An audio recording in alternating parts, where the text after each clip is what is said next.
Hi friends, కాలచక్రం అనే అద్భుతమైన కథని మొదలు పెడదామా? హాయ్ ఫ్రెండ్స్, మా వీడియోలు మీకు నచ్చితే మా ఛానల్ని సబ్స్క్రైబ్ చేసి బెల్ ఐకాన్ నొక్కండి. Thank you. 15వ శతాబ్దంలో యుద్ధం కరువు కాటకాలతో కొట్టిమిట్టాడుతున్న ప్రజలను ఎలా కాపాడుకోవాలో తెలియని ఒక రాజు, మరొక వైపు ఈ కాలంలో అవమానాలు వెన్నుపోట్లతో ఇబ్బంది పడుతూ జీవితంలో ముందుకెలా వెళ్లాలో అర్థం కాని ఒక యువకుడు.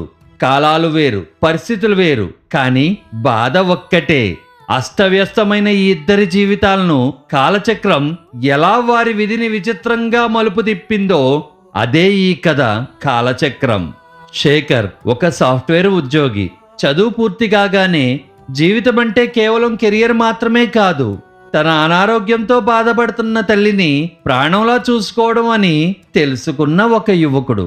అతని ప్రపంచమంతా తన తల్లి మరియు ప్రాణానికి ప్రాణంగా ప్రేమించిన రీనా చుట్టూనే తిరుగుతూ ఉండేది. రీనా అతని బాల్య స్నేహితురాలు. ఇద్దరు గాఢంగా ప్రేమించుకుంటూ ఉండేవారు.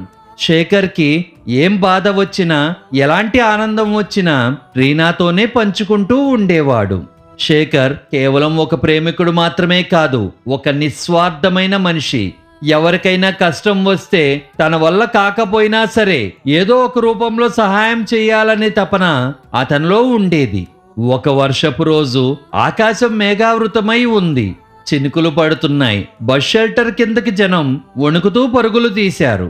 ఆ జనసంద్రోహంలో ఒక వృద్ధురాలు అయోమయంగా నిలబడి ఉంది. ఆమె చేతిలో చిరిగిన కాగితం ముక్క. అందులో ఏదో చిరునామా రాసి ఉంది. అందరూ తమ పనుల్లో నిమగ్నమై ఉన్నారు, కానీ ఆమెను ఎవ్వరూ పట్టించుకోవడం లేదు.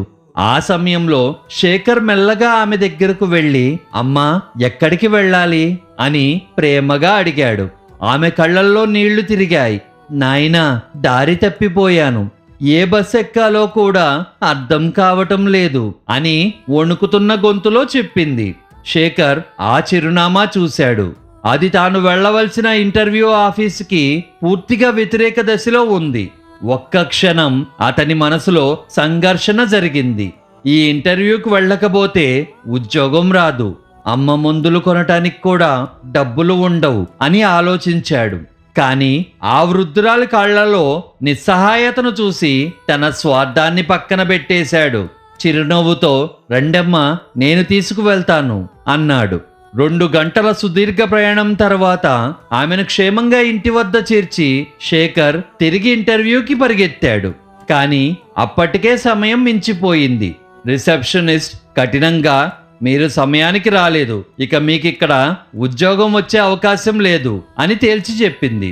శేఖర్ ఏమీ అనలేదు. గుండెలో ఏదో తెలియని భారంతో మౌనంగా అక్కడి నుంచి వెళ్ళిపోయాడు. శేఖర్ తన ఆకలిని పక్కన పెట్టి ఇతరుల ఆకలి తీర్చే గొప్ప గుణం అతనిది. తాను కష్టాలకి తట్టుకోలేకపోయినా సరే ఎటువంటి వారి బాధలను భరించలేకపోయేవాడు.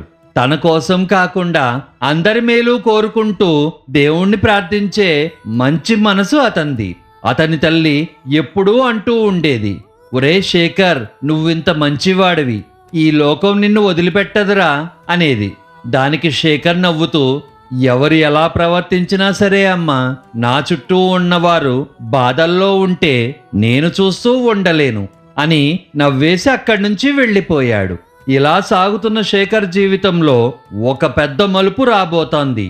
జీవితం అతనికి నేర్పిన పాఠం మాత్రం చాలా చేదు అనుభవంగా అతనికి మిగిలిపోయింది. ఒక సాయంత్రం టీ స్టాల్ దగ్గర కూర్చుని శేఖర్ తన దగ్గరున్న కొద్దిపాటి డబ్బులను లెక్క పెట్టుకుంటున్నాడు. ఎదురుగా కూర్చున్న రీనా ముఖంలో ప్రేమ లేదు, కేవలం విసుగు మాత్రమే కనిపిస్తోంది. శేఖర్ నిదానంగా రీనాతో ఇలా చెప్పసాగాడు, రీనా, పరిస్థితులు కొంచెం ఇబ్బందిగా ఉన్నాయి. రెంట్ కట్టాలి, అమ్మ మందుల ఖర్చులు కూడా పెరిగిపోయాయి. ఈ నెల ఒక్క 10,000 అప్పుగా ఇచ్చావంటే జీతం రాగానే ఇచ్చేస్తాను అని శేఖర్ తడబడుతూ అడిగాడు. కానీ రీనా మాత్రం అతని వైపు చూడలేదు. ఫోన్ చూసుకుంటూ, చూస్తాన్లే అని తేలిగ్గా చెప్పి, నాకు పని ఉంది, తర్వాత మాట్లాడతాన్లే అంటూ లేచి వెళ్ళిపోయింది. ఆ మాటల్లో ఓదార్పు లేదు, తోడుండాలనే తపన లేదు, ఈ వ్యవహారం గమనించిన శేఖర్కి మనసులో ఏదో బాధ మొదలైంది. మరుసటి రోజు ఉదయం శేఖర్ ఆఫీసుకు వెళ్ళగానే అతనికి ఒక షాకింగ్ దృశ్యం కనిపించింది. రీనా ఆ కంపెనీ యజమాని అయిన ఎండి సురేష్తో కలిసి నవ్వుతూ ముచ్చటించుకుంటూ లోపలికి వస్తోంది. శేఖర్ గుండె ఒక్కసారి ఆగిపోయినంత పనయింది. చుట్టూ ఉన్న కొందరు సహ ఉద్యోగులు, అది శేఖర్ గర్ల్ ఫ్రెండ్ కదరా, మన ఆఫీసులో బాస్తో ఏం చేస్తోంది అని గుసగుసలాడుకుంటున్నారు. కొద్దిసేపటికి బాస్ నుండి పిలుపు వచ్చేసింది. శేఖర్ నెమ్మదిగా గదిలోకి వెళ్ళాడు. ఛాంబర్లో సురేష్ తన కుర్చీలో వెనక్కి ఆనుకుని కూర్చుని ఉన్నాడు. రీనా అతని పక్కనే మౌనంగా కూర్చుని ముసిముసి నవ్వులు నవ్వుకుంటోంది. సురేష్ శేఖర్ వైపు చూసి వ్యంగ్యంగా, నీకొక విషయం తెలుసా శేఖర్ అని రీనా వైపు చూపిస్తూ, అందగత్తెలైన అమ్మాయిలకు నాలాంటి వారే అర్హులు, తన ఖర్చులు కూడా భరించలేని నీలాంటి వారు కాదు అన్నాడు. ఆ మాటలు విన్న శేఖర్ గుండె పగిలినంత పని అయ్యింది. అతను రీనాను చూస్తూ, రీనా, మనిద్దరం కలిసి ఏదైనా ఎదుర్కొందాం, జీవితాంతం కలిసి ఉందామని నువ్వే చెప్పావు కదా, మరి ఇప్పుడు ఇలా ఎందుకు అని గద్గదమైన స్వరంలో అడిగాడు. రీనా గట్టిగా నవ్వింది. ఆ నవ్వులో ప్రేమ లేదు, దయ లేదు, వ్యంగ్యంగా మాత్రమే ఉంది. మనిద్దరం ప్రేమించుకోవడం మొదలుపెట్టినప్పుడు నీ దగ్గర ఆస్తులున్నాయి, మరి ఇప్పుడేమున్నాయి? మనిద్దరం కలిసి ఏం చేయటానికి? రోడ్డు పక్కన భిక్షం అడుక్కోవడానికా?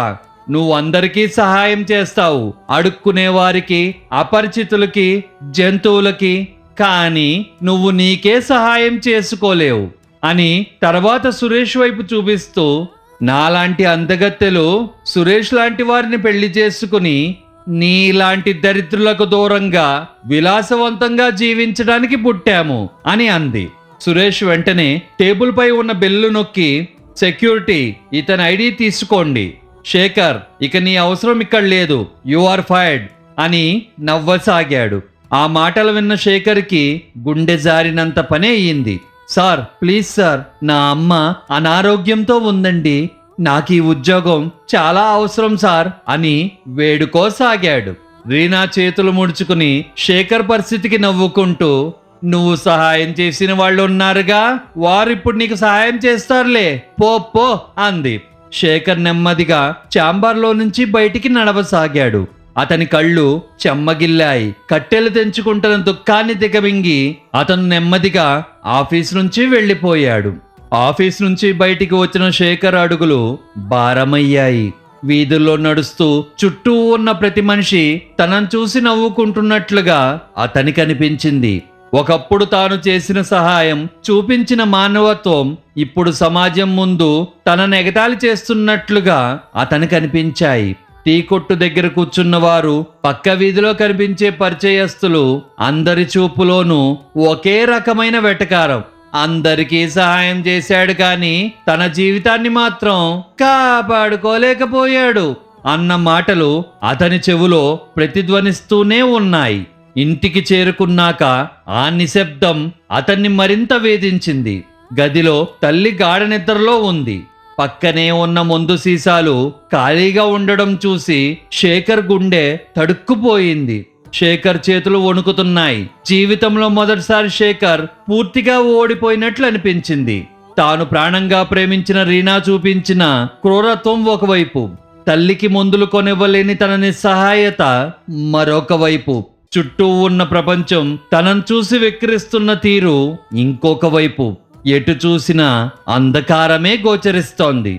ఏమి జరిగినా ఆ బాధను దిగమింగి కన్నీళ్లు తుడుచుకోవడం శేఖర్కి అలవాటే.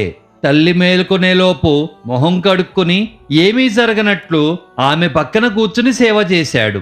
మరుసటి రోజు ఉదయం అతను త్వరగా లేచి అదే పాత చొక్కా వేసుకుని కొత్త ఉద్యోగం కోసం వెతకడం ప్రారంభించాడు. ఏ విషయాన్నైనా అంత సులువుగా వదిలేయటం అనేది శేఖర్ ఎప్పుడూ నేర్చుకోలేదు.